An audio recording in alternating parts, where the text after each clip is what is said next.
Abram suas Bíblias no livro de Salmos, capítulo 112. Não vou começar uma série em cima de Salmos, senão vão ficar 150 dias aqui, 150 cultos, imaginem. Salmo 112, meus queridos.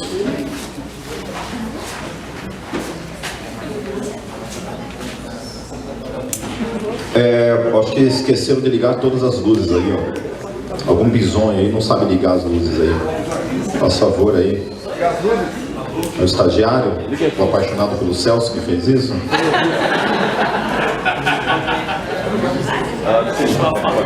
Aí. Glórias. Amém. Vamos lá. Diz assim o texto: Louvai ao Senhor. Bem-aventurado o homem que teme ao Senhor, que em seus mandamentos tem grande prazer. A sua semente será poderosa na terra, a geração dos retos será abençoada. Prosperidade e riquezas haverá na sua casa, e a sua justiça permanece para sempre. Aos justos nasce luz nas trevas. Ele é piedoso, misericordioso e justo. O homem bom se compadece e empresta, disporá as suas coisas com juízo, porque nunca será abalado. O justo estará em memória eterna, não temerá maus rumores. O seu coração está firme, confiando no Senhor. O seu coração está bem confirmado, ele não temerá até que veja o seu desejo sobre os seus inimigos. Ele espalhou, deu aos necessitados, a sua justiça permanece para sempre, e a sua força se exaltará em glória. O ímpio o verá e se entristecerá, rangerá os dentes e se consumirá. O desejo dos ímpios perecerá. Vamos fechar nossos olhos?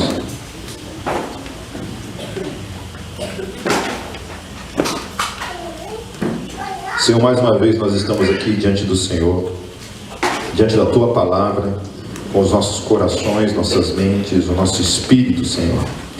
Pedimos que o Teu Espírito que habita em cada um de nós ministre aos nossos corações, Jesus. Fale conosco, em nome de Jesus. Amém. Como hoje é dia dos pais, e domingo passado eu encerrei a série em cima dos evangelhos, eu quis trazer uma palavra voltada especificamente sobre o homem. Então, claro que isso não é somente do interesse dos homens, né? Não estou dizendo para as mulheres irem para casa, deixar só os homens aqui para ouvir essa ministração, mas vocês vão entender por que é tão importante falar esse tema. Então, o título dessa pregação, só uma questão aí, tá gravando aí? Tá gravando. Então tá bom, só para saber. Aqui também. Só para saber. O título dessa pregação é Pai, um chamado à hombridade. Vai nascer pelo nos peitos. C.S. Lewis, ele dizia que o mundo é um território ocupado pelo inimigo. Ele dizia isso. Nós estamos sem dúvida vivendo num tempo onde falar de masculinidade, falar de hombridade, falar acerca de ser homem é um desafio. Diante de tantos termos pejorativos que se utiliza quando um homem grita "eu sou homem", isso pode gerar várias ondas de interpretações errôneas sobre o que significa o verdadeiro termo do que é ser homem. Eu quero falar um pouco sobre isso. A sociedade passou os últimos 30 anos redefinindo a masculinidade como algo mais sensível, seguro e controlável. Ela agora censura os homens por não serem mais homens. A Meg compartilhou um vídeo que era um tipo de um teste experimental acerca do comportamento social de uma menina na rua, onde o cara que estava com ela pegava ela fortemente, assim, chacoalhava ela na rua, diante de todas as pessoas que estavam ali, gritava com ela e chegava a bater nela, a espancá-la, mas agia com uma agressividade excessiva em cima dela e diante de todo mundo. E o que eu coloquei para ver o vídeo do que se tratava tal, e falei assim, não, vai ter um momento nesse vídeo, o vídeo tem mais ou menos uns 5 minutos de experimento. Eu pensava assim, cara, em algum momento ali vai ter alguém que vai dar uma voadora nesse cara, né? Uma pedrada, né? Sei lá, um tapão de mão aberta, assim, bem dado, né? Sei lá, alguma coisa, uma cinta, um chinelo, uma vara, pegava lá, quebrava uma árvore lá, batia com uma árvore, alguma coisa, né? Sei lá, atropelava, né? Pegava aquela maquininha de choque assim, né? E alguma coisa, eu fiquei pensando, e aquela multidão passando, e absolutamente, meus queridos, ninguém fez nada, ninguém se meteu, ninguém chamou a polícia, ninguém tentou pelo menos conversar, não sabe necessariamente, claro que eu estou brincando com essas questões, entre aspas, como eu já disse há uns domingos atrás, Francis Schaeffer fala num livro chamado Manifesto Cristão, ele fala que o amor ao próximo também implica muitas vezes em defender uma mulher indefesa diante de uma agressão física provocada por um homem. E a gente está vivendo um tempo em que isso também, né, tem sido falado depois da morte de uma mulher que sofreu a violência do namorado, marido, não entrei em detalhes nessa história, mas estamos aí, a gente está vivendo um tempo em que essas coisas estão acontecendo, e a gente tem que ter resposta para isso. E a gente falar de homens, então, hoje em dia, num mundo onde a masculinidade foi destruída culturalmente falando, a gente vem de um caminhar em que a masculinidade era exercida de alguma maneira fora daquilo que é o padrão bíblico que Deus estabeleceu para o homem, né? Ninguém está dizendo que o velho homem, aquela forma como o homem vinha caminhando, é a forma correta de ser homem, ninguém está dizendo isso, mas existe uma base bíblica que exorta como um homem deve se comportar, como um homem deve ser. Então, a primeira coisa é que quando se estabelece sobre o homem o que o homem deve ser, geralmente quem estabelece essas coisas sobre como o homem deve ser não é o homem que estabelece isso. Quem diz como o homem deve ser não são os homens que dizem isso. Geralmente isso vem de duas bases na sociedade.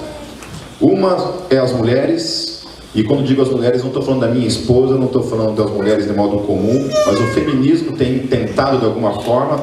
E entenda bem, quando eu falar de feminismo aqui, eu não estou falando desse pensamento que muitas vezes as pessoas falam, feminismo é somente isso, é buscar os direitos iguais. Não, não é só isso.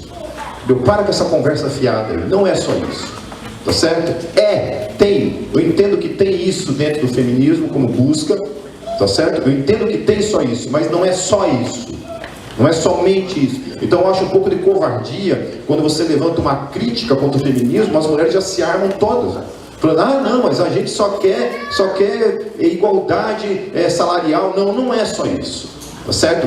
Muita gente no feminismo tem falado coisas acerca da masculinidade e vocês não têm autoridade para falar acerca disso. Sabe por quê, meus queridos? Homem não aprende a ser homem com a mulher. Homem aprende a ser homem com outros homens. É o homem que ensina o outro homem a ser homem. O nosso problema é que as gerações passadas falharam nisso. E as gerações que nós temos hoje aí, é uma geração de órfãos na sua masculinidade. Se você parar na rua e perguntar para qualquer homem na rua, o que é ser homem? Ele não vai saber te responder. Ou se responder, muitas vezes vai responder de modo equivocado, de modo errôneo.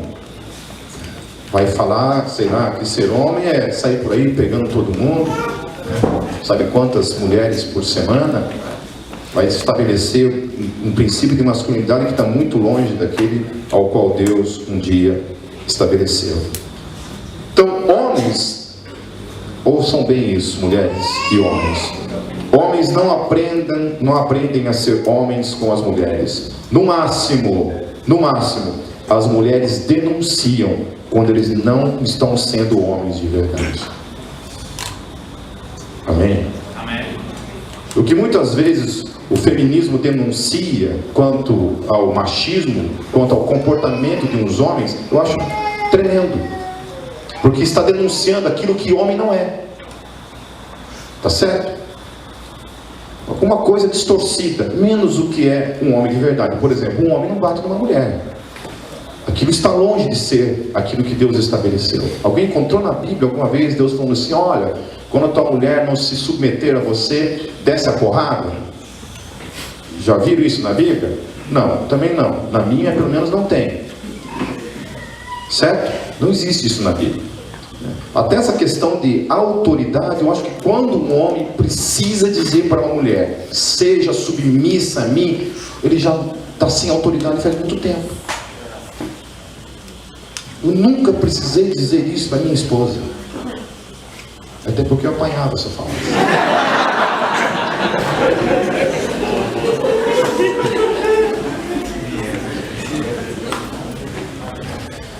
Seja submissa, pá! Mas a gente lidou com casais que às vezes o cara ficava indignado, falava assim: Pipe, ela não se submete, ela não é submissa a mim. E eu disse: dizer isso, você dizer isso, então há uma interpretação errada acerca de submissão.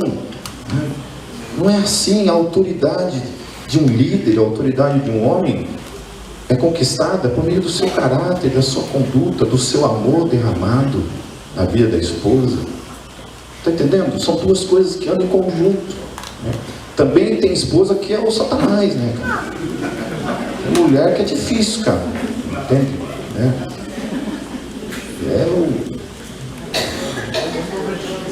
Os que são casados sabem o que eu estou falando, né? Quem casar, quem não casou ainda vai saber isso um dia. Então, eu estou trazendo isso porque, sabe, eu estou cansado de ver coisas sendo ditas como machismo e outras coisas sendo ditas como feminismo, e muita gente falando esse tipo de coisa.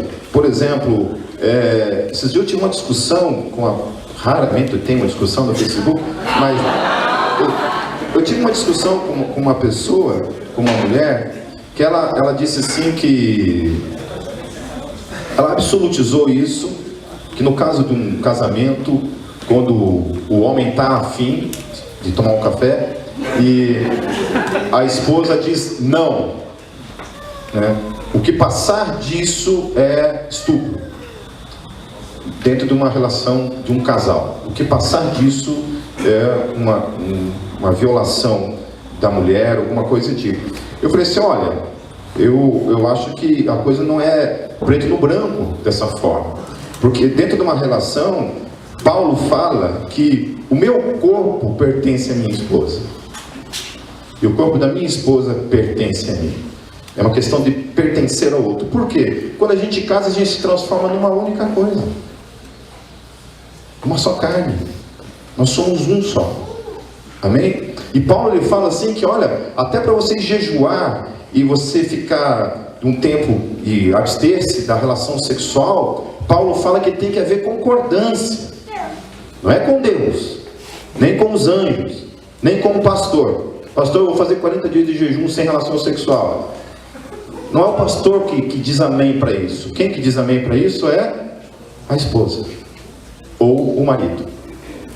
É ele que diz, ela que diz amém. Amém. Vamos tomar bastante banho gelado juntos, em nome de Jesus.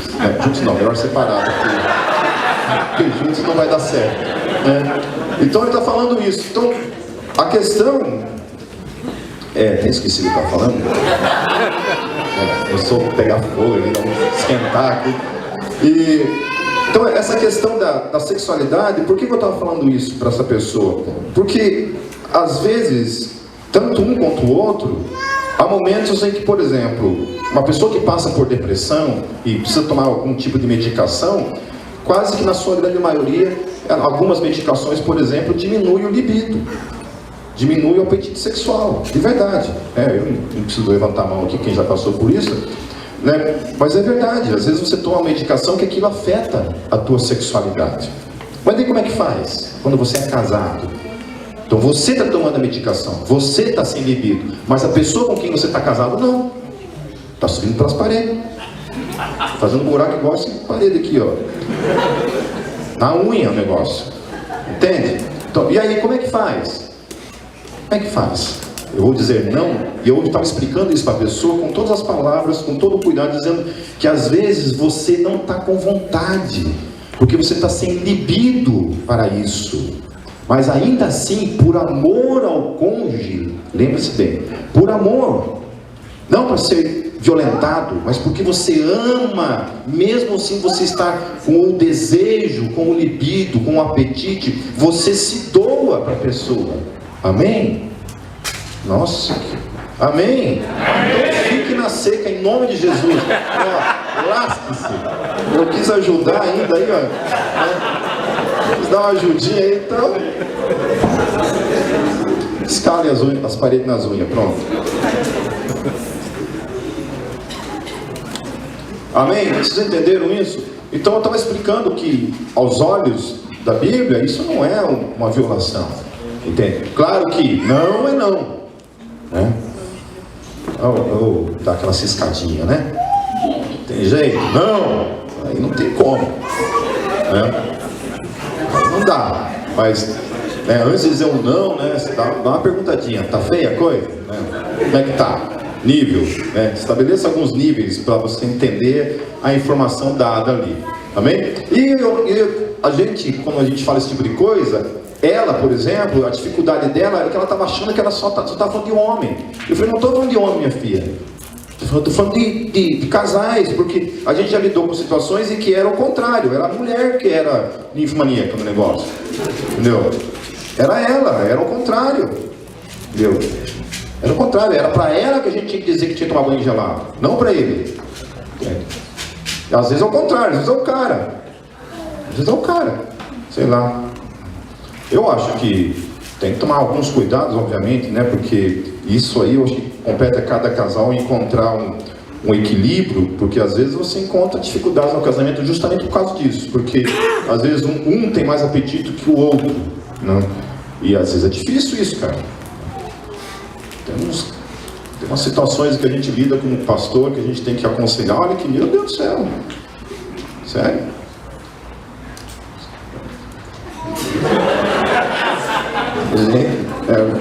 Vou me abster desses comentários.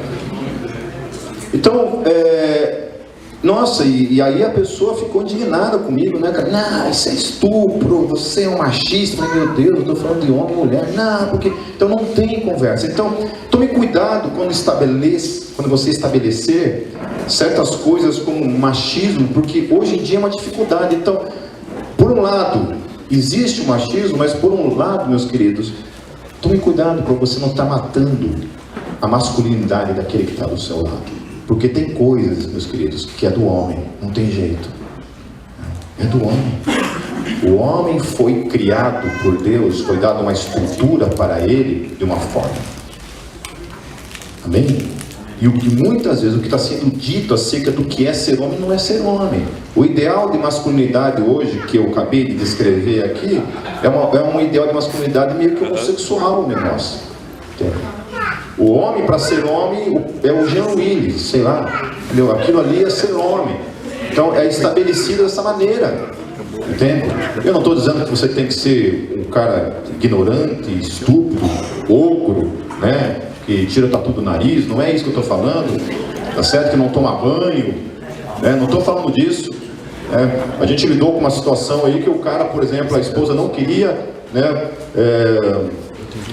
tomar café com ele, e a gente foi, né, tentar aconselhar, e ela falou assim, Pipe, o cara não toma banho, Pipe. Aí é difícil, né? Então assim, em nome de Jesus, sai desse corpo, Satanás, sabe? Toma um banhozinho, meus queridos. Sabe, às vezes, esse suposto demônio que está destruindo o teu casamento, não precisa eu ir lá orar por ele. Tem uma água benta do chuveiro que sai assim, ó. Aquilo ali expulsa qualquer demônio. Entendeu? Pode apostar. Não, um bom banhozinho, fica cheirosinho aqui, olha. Não precisa nem ciscar. Agora. Amém? Então, a gente precisa estabelecer, nós como igreja, não é o mundo que diz isso, mas é a igreja que deve estabelecer o que é machismo, o que é feminismo. Eu acho louvável tanto o homem quanto a mulher lutar pelos seus direitos, em especial a mulher que tanto tempo na história foi privada de muitos direitos, Um deles era votar, um deles era o próprio trabalho, mas hoje nós estamos vivendo em um novo tempo.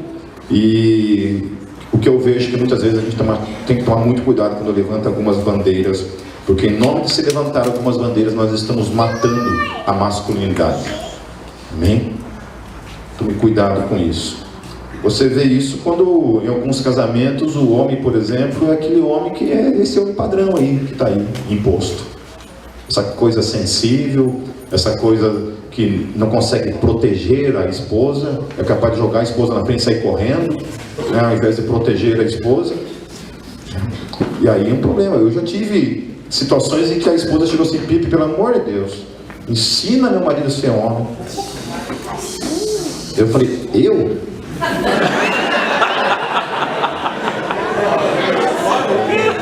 Se souber de alguém aí, também estou em busca, Mas é uma verdade, queridos. Eu, por exemplo, eu estou em Renovo já faz mais ou menos uns 11 anos que eu trabalho em Renovo, e eu posso dizer com toda a clareza do mundo que o que eu sei hoje a respeito de masculinidade, sobre os pilares da masculinidade, eu aprendi dentro de Renovo. Eu aprendi com outros homens.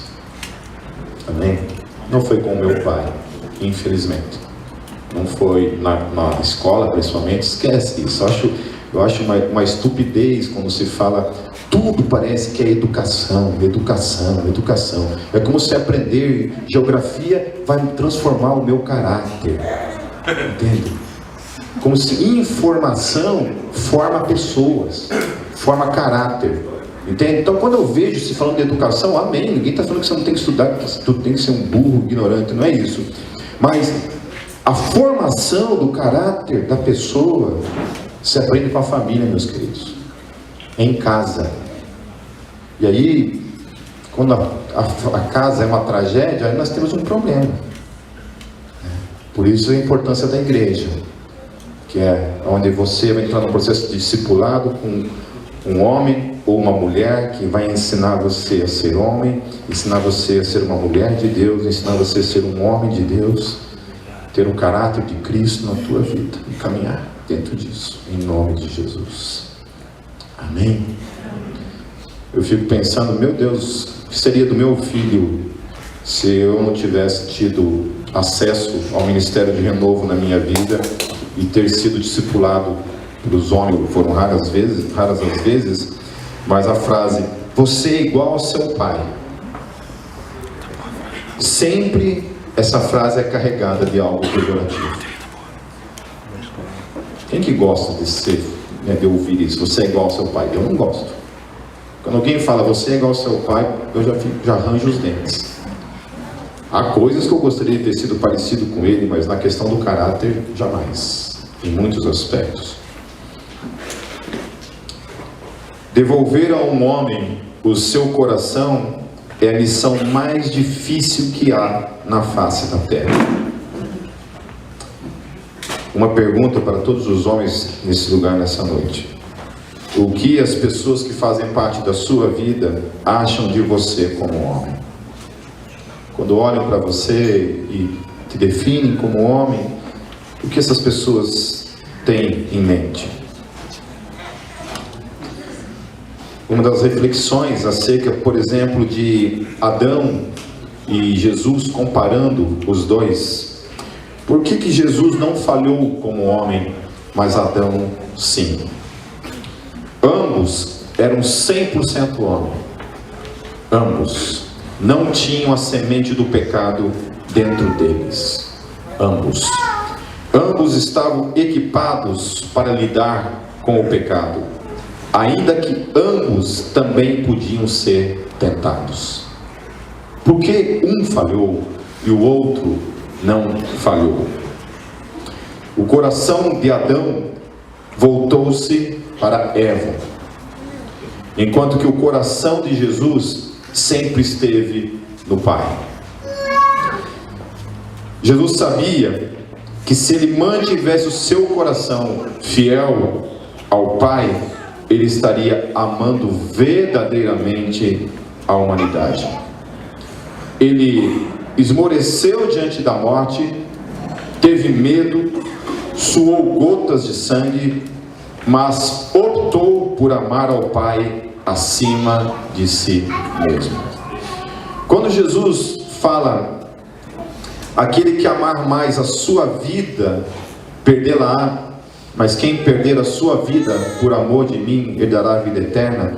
A palavra vida, no grego, não é bios, não é o teu fôlego, não é essa vida que você pode a qualquer momento perdê-la, mas a palavra ali no grego é psico, ou psicos, diz respeito ao seu caráter, a quem você é.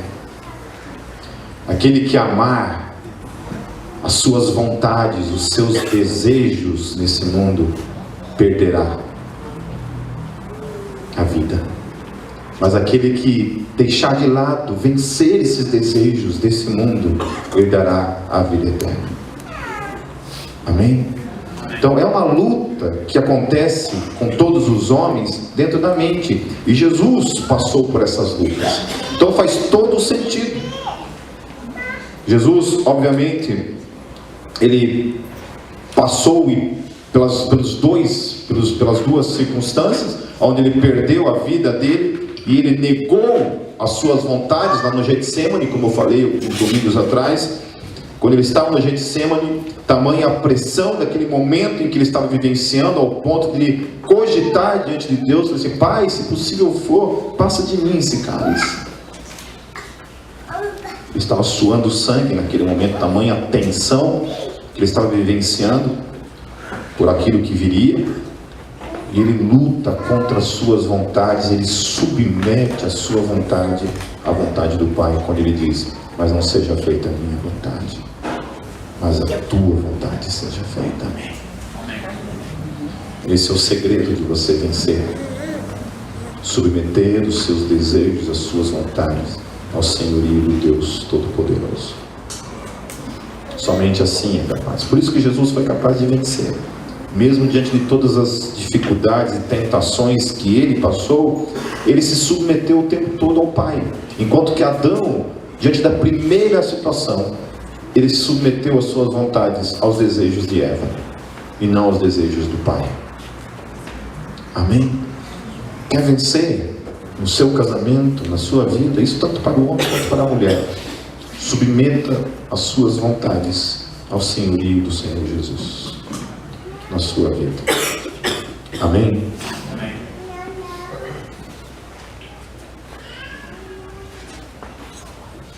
Lá em Tiago, no capítulo 4, no versículo 7, diz assim: sujeitai-vos, pois, a Deus, resisti ao diabo, e ele fugirá de vós. Eu acho tremendo, porque essa luta no mundo espiritual, a gente às vezes tende a pensar: uma luta no mundo espiritual. Mas essa luta, por mais que ela se encontre nas regiões celestiais, ela é real.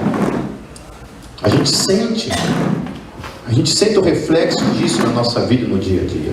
Quando a gente realmente se coloca numa vida de oração, numa vida de se submeter a Deus. Quando a gente começou essa igreja, nós éramos uma igreja que orava muito, mas orava muito mesmo. Todos os dias nós nos reunimos para orar. Antes do culto, a igreja toda se colocava em oração. Era um tempo de muita busca, de muita oração. E nesse tempo, meus queridos, a gente enfrentava muitas lutas também. Eram lutas nas regiões celestiais, porque pelo menos eu e a Kátia, quantas e quantas vezes na noite a luz de casa acendia, do nada, assim, pum, dormindo lá, 3 horas da manhã, ligava as luzes de casa. Ou às vezes acordavam os dois assim, de madrugada, com uma sensação de algo errado dentro daquele quarto. E a gente começava a olhar no quarto assim, e a gente via vultos dentro do quarto, porque se colocava em oração. Sentia os ataques, sentia as opressões na vida, vindo, porque mantinha uma vida de oração. Então, quanto mais você busca a Deus, você enfrentará lutas, obviamente. Mas olha que tremendo que o texto está falando. A primeira coisa que ele fala é: sujeitai-vos, pois, a Deus. E ele fala outra coisa: resistir ao diabo. Então resista a esses ataques. E aí acontece uma coisa poderosa no final de tudo. E ele o quê? Fugirá de vós. O entendimento que eu tenho disso é que parece que Satanás vai ficar tentando você, daí ele pega e desiste. Ah, cansei. Esse cara é bom mesmo. Esse cara é santo. Vou deixar ele quietinho. Não, o texto fala que parece que ao você resistir, se submetendo a Deus e resistir ao diabo, acontece uma coisa: isso gera algo no coração do diabo. Medo de quem você é. Entendo isso, meus queridos. Você foge do quê? Foge do quê? Tem medo. Daquilo que você tem medo. Não é verdade? Então, quando eu me submeto a Deus, eu resisto ao diabo na minha vida, o diabo fica com medo de mim, fica com medo de você, daquilo que você se tornou ao resistir a Ele e se submeter a Deus. Você se transforma numa força do reino nesse mundo. Amém? Amém. William Gurmal, ele disse: como parte do exército de Cristo, você marcha nas fileiras de espíritos nobres. Cada um dos seus companheiros, soldados, é filho do rei. Alguns, como você, estão no meio da batalha, cercados por todos os lados pela aflição e pela tentação. Outros, depois de muitos ataques, rejeições e zombarias de sua fé, já se erguem sobre as muralhas dos céus como vencedores. Posso até imaginar eles nos incentivando a subir a colina e bradando: lutem até a morte, e a cidade será sua, do mesmo modo que agora é nossa. Então nós estamos numa batalha, homens, numa guerra por uma verdadeira masculinidade, por uma verdadeira hombridade nesse mundo.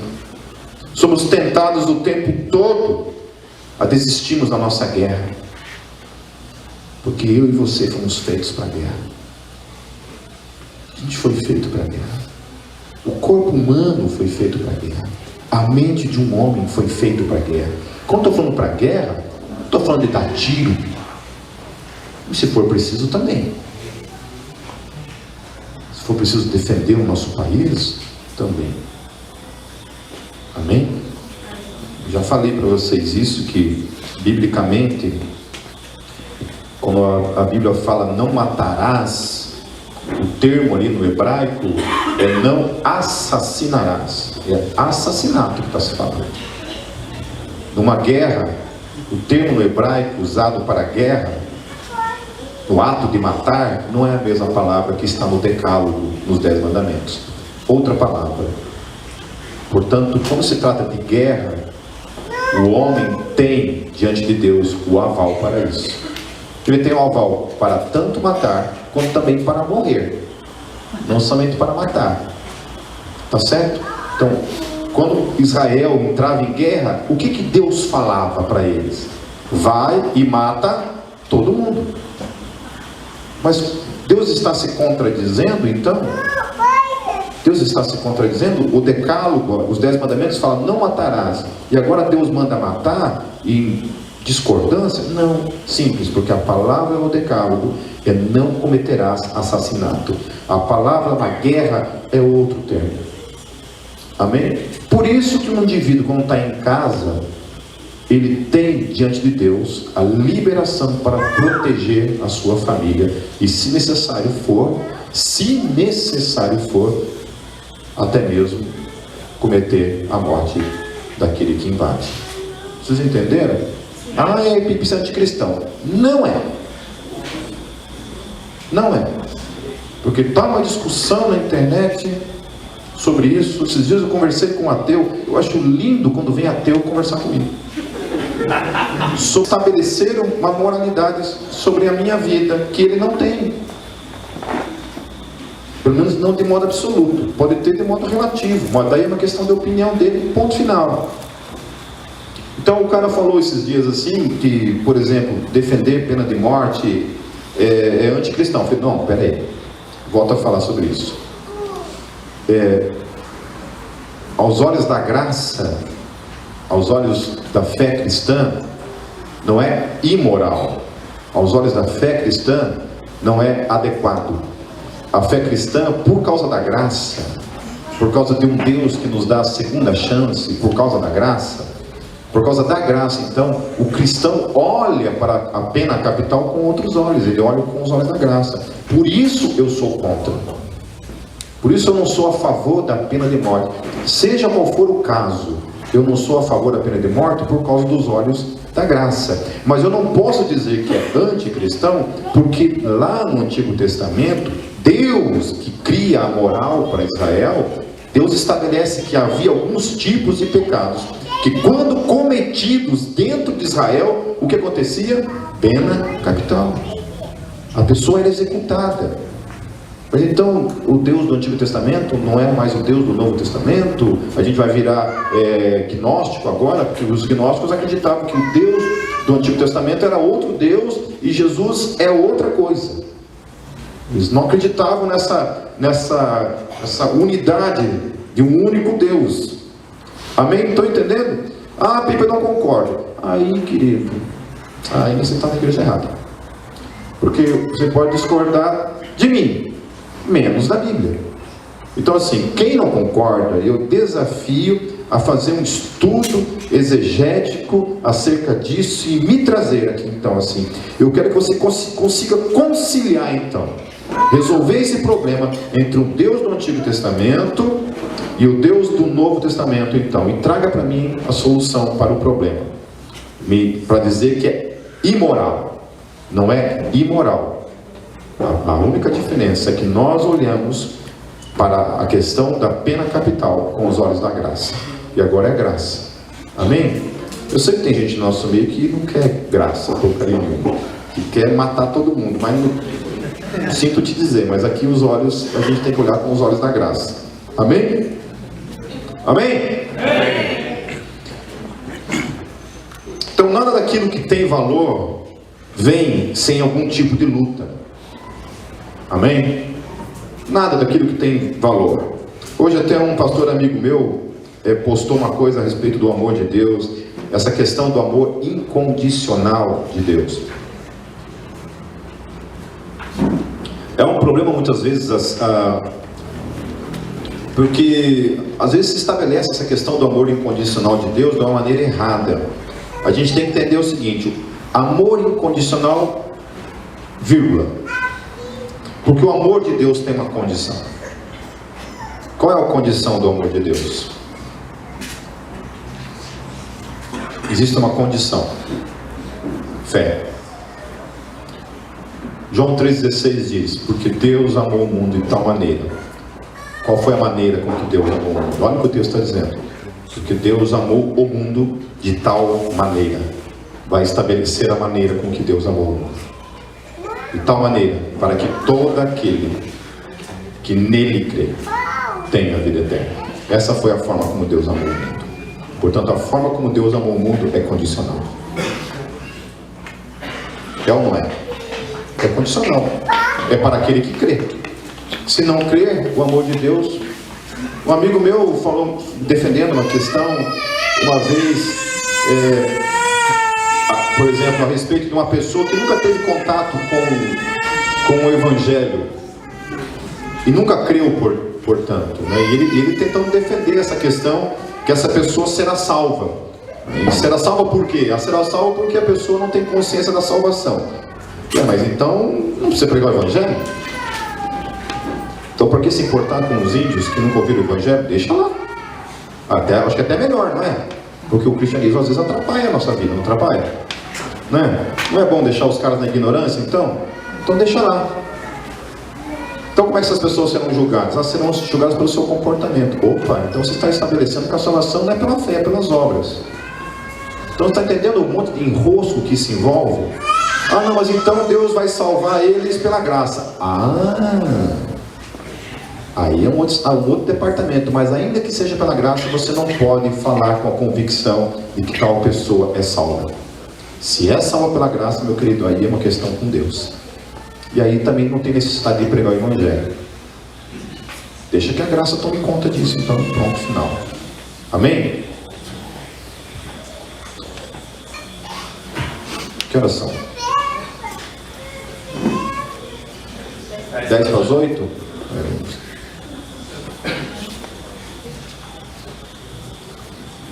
Os músculos verdadeiros de um homem não estão nos seus ombros ou nos seus bíceps, estão no seu coração, no seu caráter. Quando eu falo caráter, eu quero que vocês prestem bem atenção nisso que eu vou dizer agora. Porque quando se fala caráter, dá uma impressão que nós estamos falando de uma pessoa que não comete erros, que quando o cara comete erros, você fala assim, esse cara não tem caráter. Cuidado ao dizer isso. Deixa eu explicar por quê. Quando o seu caráter falha, ele deve demonstrar um outro lado de sua força e coragem. A capacidade de reconhecer e confessar o seu fracasso. Por isso eu disse força e coragem. Porque isso também é caráter. Caráter não é somente não cometer erros. Caráter também implica muitas vezes em cometer erros, mas ter a capacidade, o poder e a coragem de reconhecer que errou. Isso também é caráter, meu querido. Amém? Caráter também é reconhecer que errou, que falhou. Pois nenhum homem é definido por seus erros, em especial porque erros é comum a todo homem. Então, se todos os homens erram, então ninguém tem caráter. Amém? Se o caráter é definido por quem nunca erra, então não há ninguém com caráter sobre a face da terra. Então, caráter é aquilo que a gente procura ser na sua normalidade da vida, e diante de um erro é a capacidade de reconhecer que, portanto, errou. A continuidade do erro, sim, pode lhe tirar em definitivo sua hombridade. Cada pecado que você enfrenta, cada pecado contra o qual luta, cada responsabilidade que danifica a sua vida é comum a todo o homem. E aí o caráter vai definir a nossa reação diante do erro. Então, cometer um erro não define um caráter. Aquilo que você é aquela reação que você terá diante daquilo que você cometeu como errado. Amém?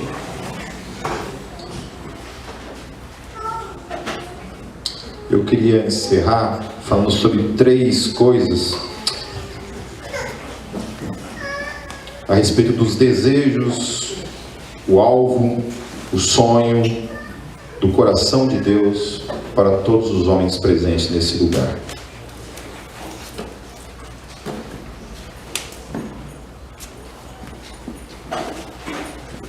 Primeira coisa que é necessária na vida de todo homem, para ser um homem que tem impacto nesse mundo, é encontrar uma vida que vale a pena viver. Primeira coisa, há um plano que Deus compôs na estrutura desse mundo, e se o violarmos, não podemos esperar encontrar vida. Amém? Deus estabeleceu um plano para o coração do homem. Deus estabeleceu um plano. Esse plano está lá em Isaías 43, versículo 7. A todos os que são chamados pelo meu nome, e os que criei para a minha glória, eu os formei e também eu os fiz. Deus criou você, homem, nesse lugar, para a glória do nome dele. Não para si mesmo, não para satisfazer esse mundo, não para andar conforme esse mundo. Homens de Deus, caminho para a glória de Deus. Amém? Caminho para a glória de Deus. Esse é o alvo da tua vida. Todos os dias ao acordar, todas as minhas e as tuas atitudes devem convergir nessa direção, a glória de Deus, porque nós fomos criados para isso. O segundo é que todo homem deve amar uma mulher profundamente, não de modo superficial, não de modo apenas sexual. O pastor Edson tinha uma frase que ele dizia para nós, que é uma frase que a primeira vez que eu ouvi assim, deu de eu rachar o peito, né? 2 pés no peito o negócio. Ele falou assim que dentro de um casamento, sexo sem amor é prostituição legalizada. Forte isso, né? Principalmente para homem que precisa trabalhar muito essa questão da mente, né? A mulher consegue, é natural da mulher ligar as duas coisas, né? Para o homem há um esforço maior de trabalhar isso na mente. Então, amar uma mulher profundamente. Por que eu digo profundamente? Porque é o que Efésios fala, o que Paulo fala em Efésios, no capítulo 5, nos versos 25 a 29. O poder dessas palavras, e que a gente passa despercebido e não percebe. Ou às vezes trata Paulo como machista, né? É estúpido, profundamente estúpido fazer uma lei de Paulo no primeiro século. Chamar aquilo ali de uma cultura machista. Esse termo não cabe, meu querido. Como eu falei, o cristianismo, e Jesus em especial, mas também nas cartas de Paulo, o ensino, a doutrina cristã, ela conspira contra essa ideia de machismo, porque não cabe. Trabalha com autoridade, que é diferente. Querido, eu fiquei bravo. Eu te falar uma coisa. Esse negócio bonito, lindo, que não tem que um mandar e o outro mandar, é muito lindo na teoria, mas não é isso que acontece na prática. Geralmente as feministas que eu conheço casam-se com homens bananas e mandam mais, são mais machos, mais faca na caveira do que aquilo que elas acusam muitas vezes de machismo. Não estou dizendo que toda mulher que é feminista que é isso. Não estou dizendo que muitas que eu conheço é assim. Sabe, que manda aquela... Eu tinha uma, gente, que mandava ele calar a boca na frente de todo mundo. Cala! Fazia assim, é sério. Fazia assim, ó.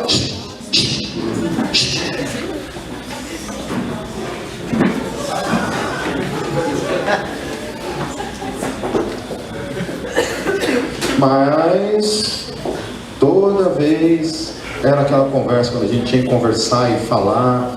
Aí essa pessoa, por exemplo, ela aprendeu porque a gente, na casa dela, a mãe dela tratava o pai dela da mesma forma. Era exatamente igual, assim, ó, igual. Eu acho que era pior, era pior. E a gente falava isso para ela, assim, mas você percebe que você é assim, e na tua casa lá, os teus pais também são assim?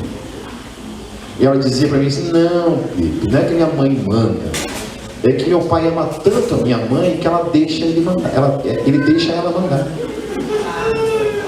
Entende? Então assim, Trazendo para o texto, para a gente não perder o poder desse texto, Paulo fala assim: vós maridos, homens casados que estão nesse lugar, ou aqueles que estão noivos, né, Alex? Coitada da Betão, né? Vocês que estão casados, que estão namorando, que estão projetando ou sonhando em um dia casar, homens, vós maridos, amai vossas mulheres. E aí eu acho tremendo quando Paulo fala isso, porque Paulo não estabelece um amor grego, um amor romano, um amor que a cultura estabelece, um amor que a sociedade estabelece, um amor que o feminismo estabelece, que o machismo estabelece, ou que a Rede Globo estabelece, que a mídia estabelece. Mas ele fala o seguinte: amai vossas mulheres como também Cristo amou a igreja. É na mesma medida. E aí, meu querido, não tem como amar meia boca. É um amor, olha, é um amor macho mesmo. É isso que Paulo está falando. Não é esse amor meia boca, é um amor intenso, absolutamente entregue. Porque fala assim: como Cristo amou a igreja e a si mesmo se entregou por ela. Amém? Para santificar, purificando-a com a lavagem da água pela palavra, para a apresentar a si mesmo igreja gloriosa, sem mácula, nem ruga, nem coisa semelhante, mas santa e irrepreensível. Então Paulo está estabelecendo essa ligação entre o amor que eu tenho que ter para minha esposa com o amor que Cristo teve por mim. E ele fala assim, ao ponto de apresentar, Jesus apresenta a sua noiva perfeita. E aí tem um livro do Francis Chan que é bem interessante, todo casal deveria ler, que é o casamento à luz da eternidade. Eu não lembro o título principal ali, mas é isso, o casamento à luz da eternidade, onde ele fala isso, que o alvo de todo casamento, de todo marido, e tanto a esposa quanto os seus filhos, ele tem essa missão de apresentar a sua esposa diante de Deus todos os dias, pegá-la pela mão e conduzi-la rumo à eternidade, com os olhos à eternidade, não olhando para esse mundo. Amém, meus queridos? Homens nesse lugar, amem suas esposas, amem com toda a intensidade do seu coração, sejam homens, porque vocês foram chamados para isso. Glorificar a Deus com as suas vidas e amar suas esposas intensamente, com a mesma medida do desafio de amar com que Cristo nos amou. Amém? E o terceiro e último diz respeito ao legado deixado para os filhos. Salmo 127, versos 3 a 5.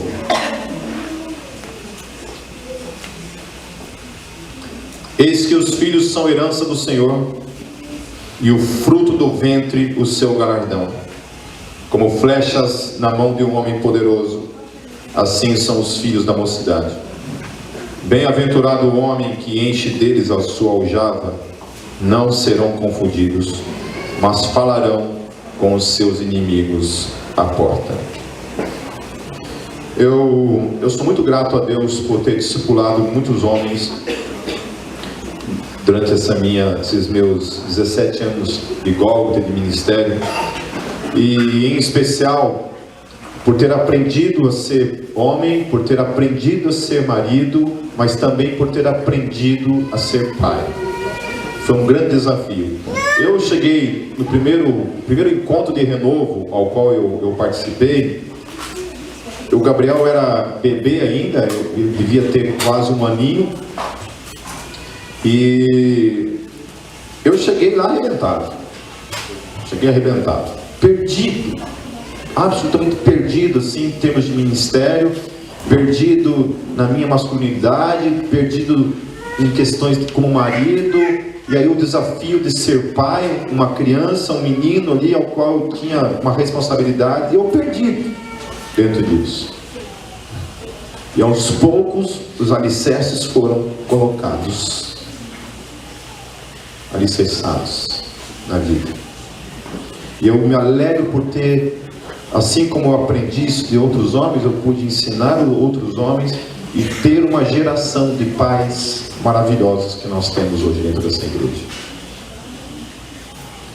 É poderoso, meus queridos, ver os homens que Deus tem formado dentro dessa igreja, ou mesmo que não estão mais aqui, que estão em outras igrejas, mas hoje carregam esse bastão da masculinidade, de serem pais tão maravilhosos, tão presentes na vida dos filhos, coisa que a geração passada não era. A sua grande maioria de nós somos pais ausentes. Eu fui um desses. Meu filho tem 14 anos, meus queridos. 14 anos. Já criando barba na cara.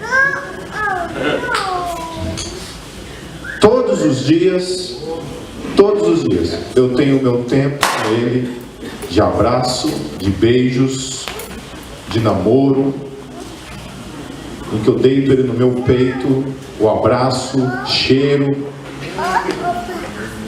Amém? Amém? Amém? Esse é o nosso chamado.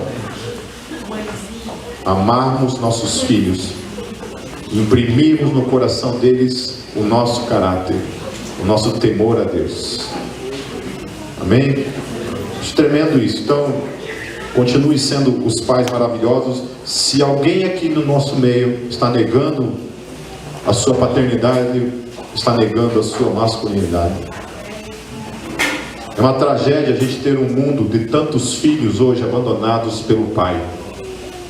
Mãe não, né? Às vezes é muito raro mães que abandonam, mas também tem. Já vi algumas abandonarem seus filhos com os pais. Mas a sua grande maioria, o homem tem feito esse erro. Jamais permita isso, meus filhos. Quando um filho perde o seu pai, ele perde o sol da sua vida. Sabe, se você tem um pai, glorifique a Deus, mas principalmente, seja o sol na vida dos seus filhos. Você é a força necessária. Amém? Hoje foi triste assim, eu vendo assim a timeline, pessoas assim, agradecendo aos pais, assim, abraçando o pai. Em alguns momentos eu vendo assim, mulheres dizendo assim: mãe, obrigado porque você foi meu pai. Que tragédia, meu Deus do céu. Eu não estou dizendo que isso é ruim, amém? Glória a Deus, porque alguém tem que ser. Na ausência, alguém tem que ser. Mas é uma tragédia. Eu fico me perguntando, cadê o pai dessa pessoa? Que não abraçou, que não beijou, que não cuidou, que não foi o herói, como foi cantado pelas crianças aqui. Cadê a força? E aí a mãe tem que ser forte, tem que tentar plantar no coração dos filhos uma suposta masculinidade a qual ela não possui, e que é necessário na vida. A força do homem. Às vezes a gente precisa emprestar essa nossa masculinidade aonde não existe.